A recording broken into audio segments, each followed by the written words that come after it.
and then you got people angry because they can't go anywhere. Police accountability is part of public safety, according to police watchdogs. The effective is frontline response, being the person or the entity that responds to misconduct and asks for an officer to be disciplined or for a process to be changed immediately. But in Philadelphia, the city's Police Advisory Commission and its executive director, Hans Manos, can't legally force anyone to change or to act. They publish findings and issue recommendations. In order to be that person, yes, we need the power to be a frontline investigator. We need the funding to do so. But Philadelphia's police watchdog is looking at a $550,000 budget next year. So the Philadelphia Police Department spends $726 million. It's 16% of the city budget.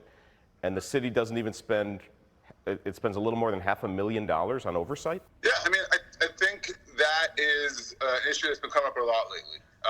And a lot of folks have pointed to other jurisdictions that tie the budget more closely to their police department. Counterparts in cities like New York and Chicago each have more than $10 million to oversee their city's police departments. And I think that structurally, what you're identifying is a problem. The idea that the budget for one department can inflate so much, but that for their oversight body, it could possibly shrink. We intend to fund it so that it is effective. We want them to have investigation officers that can go out and find out what really happened. City Councilman Curtis Jones chairs Philadelphia's Public Safety Committee. Along with funding and empowering police oversight, he and his colleagues are looking to end a police practice steeped in racial bias. The NBC10 investigators have reported since 2015 about inequities in who police stop and search.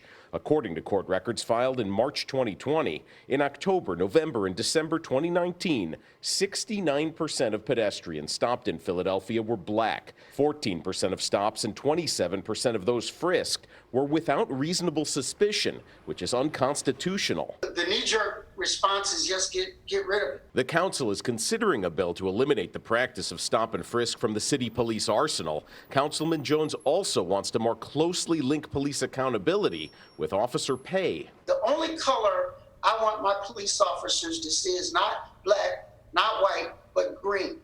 Protect your job, protect your pension, protect and serve. And 93% of Philadelphia's police department's budget, it goes to pay salaries and benefits for police officers. That money, it is guaranteed by the police union contract, and that is one of the reasons that the city council is looking to inject more transparency in the next round of negotiations. That's the latest from Philadelphia. I'm Mitch Blacher, NBC10 News.